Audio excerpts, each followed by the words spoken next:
Hi friends, welcome to my channel. ఈ రోజు video చాలా ఇంట్రెస్టింగ్గా ఉందండి. వీడియోని ఇక్కడ స్కిప్ చేయకుండా ఎండ్ వరకు చూసేయండి. సిరికి వచ్చిన సంబంధాన్ని నిషిక వద్దు అంటూ ఉండగా ఇక వాళ్ళ నాన్నగారు ఇలా అంటుంటారు, అసలు పెళ్లి చూపులకి వెళ్తే కదా అక్కడున్న మనుషులు ఎటువంటి వాళ్ళు తెలిసేది. అక్కడున్న వాళ్ళందరూ మంచి వాళ్ళని నా అభిప్రాయం. అందుకే పెళ్లి చూపులకి వెళ్దాం, అయినా బ్రతకడానికి కావలసిన ఆస్తి వాళ్లకుంది అని అంటూ తన నిర్ణయాన్ని చెప్పగానే కౌశికి ఇలా అంటుంటుంది. ఇక్కడే సిరికి పెళ్లి చూపులు ఏర్పాటు చేద్దాం మామయ్య అని అంటుండగా అవును వదినా అని జగదాత్రి కూడా సపోర్ట్ చేస్తూ ఉంటుంది. ఇక నిషిక కోపంగా ఏదో అనబోతూ సైలెంట్ అయిపోతుంది. ఇక సరే మేము వెళ్ళొస్తాం అని అంటూ ఉంటాడు అతను. ఇక లేదు, ఇంత మంచి శుభవార్త విన్నాక నోరు తీపి చేయకుండా వెళ్తారా మామయ్య? వద్దు ఆగండి అని కేదార్ అంటుండగా ఉండండి, నేను అందరికీ పాయసం చేసి తీసుకొస్తాను అని అంటూ ఉంటుంది ధాత్రి. ఇక సిరి నేను హెల్ప్ చేస్తాను పదక్క అని అంటూ వెళ్ళమ్మా వెళ్ళు, తొందరగా పాయసం చేసి తీసుకురా మరదలా అని కేదార్ ఆట పట్టిస్తూ ఉంటాడు. ఇక నిషిని ఇలా అంటుంటుంది జగదాత్రి, నీకు కూడా సంతోషం అని నాకు తెలుసు అని అంటూ ఉండగా నేను వద్దంటే ఇప్పుడు ఇక్కడ ఎవరైనా ఆగుతారా అని నిషి అక్కసుగా అంటూ ఉంటుంది. ఇక అందరూ వెళ్ళిపోగానే అసలు డబ్బుల కోసం ఏం చేయాలా అని ఆలోచనలో పడిపోతుంది కౌశికి. దివ్యాంక సురేష్ మాటలు కూడా తలుచుకొని బాధపడుతూ ఉంటుంది కౌశికి. ఇక ఎవరి పనుల్లో వాళ్ళు పడిపోతారు.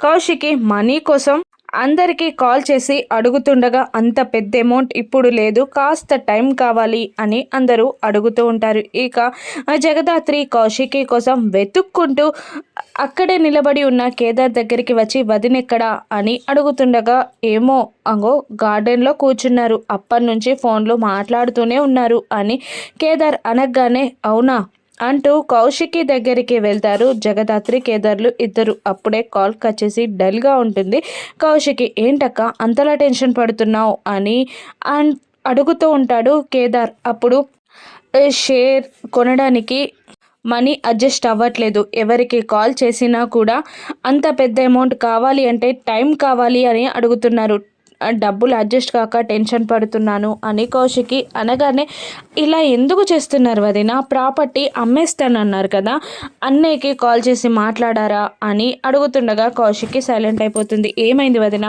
మాట్లాడండి, అన్నయ్యతో మాట్లాడారా అని అడుగుతుండగా మాట్లాడాను, కానీ సురేష్తో కాదు దివ్యాంక మాట్లాడింది అని అడుగుతూ బాధపడుతూ చెప్తూ ఉంటుంది కౌశికి. ఇక ఏంటి దివ్యాంక మాట్లాడిందా, ఏమైంది, సంతకం పెట్టడానికి అన్నయ్య ఒప్పుకున్నారా అని అడుగుతుండగా ఫస్ట్ పెట్టనని చెప్పాడు, ఆ తర్వాత దివ్యాంక మాట్లాడుతూ ప్రాపర్టీలో 10% కమిషన్ తనకిస్తే సురేష్ సంతకం పెడతానని అంటున్నాడు అని దివ్యాంక చెప్పింది. అలా ఒప్పుకుంటే నేను ఓడిపోయినట్టే కదా, అందుకనే వేరే వాళ్ళ దగ్గర మనీ అడ్జస్ట్ చేసుకోవడానికి ట్రై చేస్తున్నా అని కౌశికి నిరుత్సాహంగా చెప్తుండగా అలా చేస్తే తను గెలిచినట్టు మీరు ఓడినట్టు కదా వదినా అని అంటూ ఉంటుంది ధాత్రి. అలా ఎలా అని అంటుండగా మిమ్మల్ని అన్ని వైపులా లాక్ చేయడానికే అలా ప్లాన్ చేసింది దివ్యాంక. ఇప్పుడు తన ప్లాన్ ప్రకారమే మీరు అందరినీ అడిగి అవమాన పాలవుతున్నారు. అలా కాకుండా తనకే కమిషన్ ఇస్తానని చెప్పి సంతకం పెట్టడానికి ఇంటికి రమ్మనండి అని ధాత్రి అంటుండగా అలా చేస్తే నేను ఓడిపోయినట్టే కదా అని అంటుంటుంది కౌశికి. నేనుండగా మిమ్మల్ని ఓడనిస్తానా అని అంటూ ఉంటుంది జగదాత్రి. ఇక సరే అలాగే అని అంటూ దివ్యాంకకి కాల్ చేసి ఇంటికి రమ్మని చెప్తూ ఉంటుంది. ఇక మరోవైపు నిషిక దివ్యాంక కాల్ కోసం వెయిట్ చేస్తూ ఉంటుంది. ఇంకా రాలేదేంటి వదిన, ఆల్రెడీ సంతకం పెడితే కమిషన్ ఇవ్వడానికి ఒప్పుకునే ఉంటుంది, మనకు కూడా డబ్బులు వస్తాయి కదా అని ఆనందపడుతూ దివ్యాంక కాల్ కోసం వెయిట్ చేస్తూ ఉంటుంది నిషిక. అప్పుడే దివ్యాంక కాల్ చేయడం, విషయం చెప్పడం, ఇంటికి వస్తున్నానని అనడంతో నా వాటా షేర్ మర్చిపోకు అని నిషి అంటుండగా ఈ ఆనందం నీ వల్లే కదా, నీకు నేను వాటా ఇవ్వకుండా ఊరుకుంటానా అని అంటూ కాల్ కట్ చేస్తుంది. ఇక అందరూ కలిసి హాల్లో ఉంటారు. ఇక అందరూ సురేష్ ప్రవర్తనకి కోపంతో రగిలిపోతూ ఉంటారు. బూచి అయితే నేను ఇంట్లో ఉండి లక్షల కోసం ప్రాకులాడితే ఒక్క సంతకంతో 2.5 కోట్లు తీసుకుంటున్నాడు కో బ్రదర్ అని అంటూ వెటకారంగా మాట్లాడుతూ ఉంటారు. అందరూ సురేష్ పైన అసహనంగా ఉంటారు.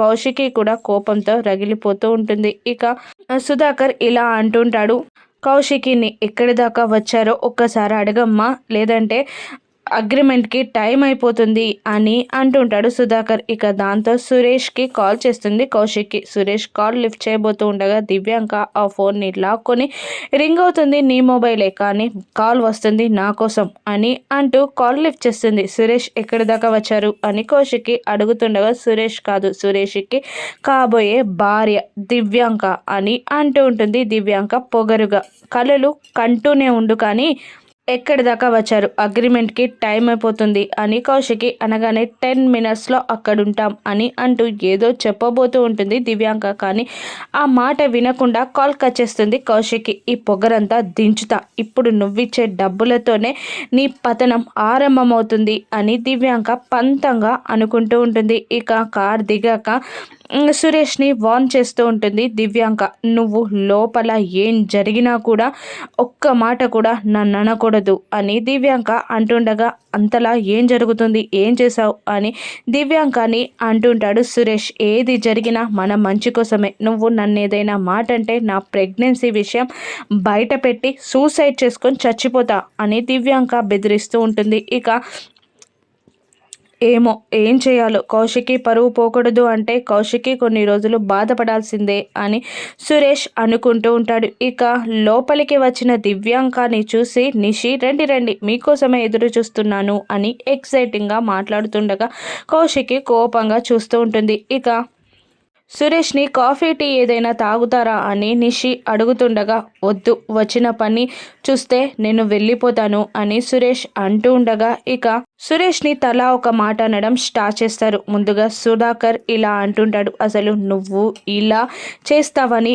అనుకోలేదు, ఇటువంటి డీల్కి నువ్వు ఒప్పుకుంటావని నేను అనుకోలేదు అని సుధాకర్ అంటుండగా డీల్ అనగానే షాక్ అవుతాడు సురేష్. ఇక ఫస్ట్ నుంచి బావ చేస్తున్నది అదే కదా, అక్క ఆస్తి కోసం అంతస్తు కోసమే ఆశపడ్డాడు బావ అని యువరాజ్ అంటూ ఉండగా, ఇన్నాళ్ళుగా వదినని ప్రేమిస్తున్నారన్నయ్య అనుకున్నాను కానీ వదిన ఆస్తి కోసం మోజుపడ్డారని ఇప్పుడే అర్థమవుతుంది అని నిషిక అంటుండగా, ఎవరు ఎటువంటి వారో కౌశికి వదినకి బాగా తెలుసు, నువ్వు ఇప్పుడు అన్నయ్య క్యారెక్టర్ గురించి సర్టిఫై ఇవ్వాల్సిన అవసరం లేదు అని అంటుంటుంది జగదాత్రి నిషిని. ఇక మళ్ళీ అలా అయితే ఈ డబ్బులు తీసుకొని సంతకం పెట్టడానికి సురేష్ ఒప్పుకునేవాడు కాదమ్మా అని సుధాకర్ అంటూ, అసలు ప్రేమ పెళ్ళి ఇంకొకసారి ఛాన్స్ ఇవ్వండి, కష్టాలని ఎదిరించి మరి మీ కూతుర్ని బాగా చూసుకుంటాను అన్న సుధాకర్ అంటూ సురేష్ మాటలని